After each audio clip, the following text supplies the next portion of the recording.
Okay, so I am talking about part five. Part five. And this is not just for spousal relationship, a relationship between a mate like that. This is dealing with toxic relationships, period. You can use this, okay? This is bossing up part five, okay? And these are all the things that I had to do, that I actually did, that actually worked. And all these things that I did came from the Bible. And if you ask me, inbox me, I'll definitely tell you which ones, okay? Um, I'll tell you the verses and everything. So, okay, the fifth one, this part five I wanted to talk about is limit all your old conversations to 3 minutes maximum, okay? And you want to cut off all ties from all of mutual ex-friends that are in limbo, okay? Um, I don't want to say limbo, just cut them off, okay? Now, granted, if you are married to someone, it is going to be doggone hard, and I do not suggest that you just, if you just stop talking to uh, your ex-husband's grandmother or something like that when you guys have a good relationship. Um, what you might have to do is revert back to the conversations lasting 3 minutes. So when they get on the phone and they call you and they say, "Oh, how's Johnny so and so?" and you know they know doggone well because usually they will know when you guys are broken up. You know, if you gotten rid of somebody, they are the first people to tell you they broke up, and they want to be the first to let stuff go. Narcissists, they don't mind breaking up; they just want to be the first to let everybody else know. You know, so what you want to do is say hi, and you want to stick to the script. You want to give just as much as they need, and you don't have to be bitter or anything. You're like, hi, uh, Johnny. I haven't talked to Johnny. Johnny Jr. is here.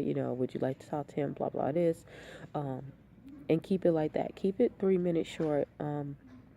It's gonna be a little tougher if you have children, in this relationship. But make sure if it's a connection that you had, that you must keep limited to 3 minutes. And the reason why I say 3 minutes is that within 3 minutes, 3 minutes is a long time, believe it or not. Okay, most conversations on the phone last um, last around 30 seconds to a minute and a half, especially since we have uh, the internet, we have texting devices, we have all this social media. So people don't really talk. And when you talk on the phone, it's more intimate than texting. If you need something that is very detrimental, that takes longer than 3 minutes, you can say whatever you need to say in 3 minutes, okay? Uh, you can do a speech in 3 minutes, okay? So that's a long time, I would say when you first start off, keep it off as a minute and a half, but it's gonna throw a lot of people off. So I would say 3 minutes, because you want them to have pauses and let them talk, and let it be a normal flow. But you want to keep it in your mind to have 3 minutes. And the reason why I say 3 minutes is that sometimes people peel back for information. So I don't want to say he or she, or they or it or whatever, might have set up and play that they know that you're cool with this. Okay, it's you and John, right? So you and John have broken up, but he knows that his grandmother Susie is really close to you, and he knows that she loves you probably more than him, because she knows that he's not he's bad, you know. And so what he's gonna do is try to talk to, like, hey, have you spoken to her? And your grandmother's not going to know anything. It's not like they're doing it intentional. They're like, well, yeah, I talked to them. They're thinking it's a normal thing, when it's not. And they're trying to get clues. They're pinning out clues on you. I had this woman from this prayer group doing that to me. Like, she would literally have someone else. She knew that I was closer to a person that I was working with, and she would get really close to her, ask her things about me. So, and I would wonder how would she show up and just be in position, like when certain stuff happened. Um, so you need to be careful of that. That's why I say keep your all old friends' conversations to 3 minutes, because you never know who it is. And if you have any connections with their friends, and you, especially the ones that you really just didn't even get along with, now is your time to cut off all ties. Don't call them when they answer, limit it. Don't call it, don't answer it, don't do anything. Now, if it's some of them, like I said, that you really had a passion for, limit that conversation. Keep your conversations private about what you are doing, what you are doing to work on yourself, because that evil person, that toxic person, whether they're narcissist or not, is going to, nobody wants to see someone else on the come out and not be part of it. I don't care if you are um, toxic or non-toxic, you just don't want to be at the end of it. Nobody wants to be at the butt end of the stick, okay? That's just how it is. Think about when narcissists leave you and they look like they're doing so much well, and they're putting all these pictures on social media. It makes you feel like you're nothing, because it looks like you're at the bottom of the stick, even though it's an illusion. Now you understand my interpretation. Nobody wants to be on the bottom of the stick. So once you're working on yourself, if they know that you're working on yourself, they're going to find a way to try to get up into you and get into your spot to try to act like they're with you. You're going to let your guard down, and they're going to slowly try to break you down even more, okay? It's all for toxic people, okay? Um, the next thing, I know this is gonna sound crazy. Nigga be like, oh, was she a gold digger? No, I'm not a gold digger, but I will not be messing with a broke. No, but else. Okay, so you want to build your financial network. Build your financial network, okay? The money, you know how they talk about, okay, the Bible says the money is the root of all evil. It's true, okay? Think about um people, how people use money to control people, and this is history. This is nothing new. You know what I'm saying? Like, think about Nebuchadnezzar. He was the richest guy in the world, and people followed him. Think about Solomon. Solomon ruled, but he was rich. Every person that was a king, they had to be rich. They had to rule. Think about in our world now. Think about Donald Trump. Now people talk about, oh yeah, he didn't have no credentials. He didn't have this. What did he have? Wealth. Yeah, yeah.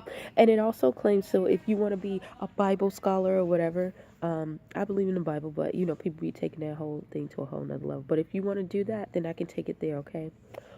Think about when the Bible says that uh, the lender is over the borrower. The lender is Lord over the borrower, and the rich rules the poor. The rich is Lord over the poor. Um, you can see that in our society today. Think about when you go over to the other countries, when other countries like the Queens and Queen Elizabeth, they are rich, okay? They rule, they are matriarchs and patriarchs of dynasties because they have money. Um, why do we listen to the dumb TV ads that go on? Because of money. Why people, yes, we have health issues and things that we see that mainstream media isn't doing. Why is it on there? Why is it still on there? And why is it still being forced down to us? Money. So, yeah, money does play a part. Money is not everything, but money is a lot.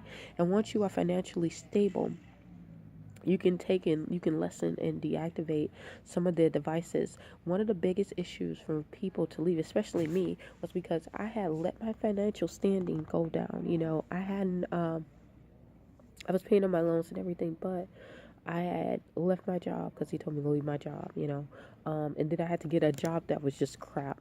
Not crap, because it was still an okay job, but compared to what I was doing, no. um what else? It was just a lot of people that could help me. He would break me away, or say I shouldn't be around this person, and this person is toxic.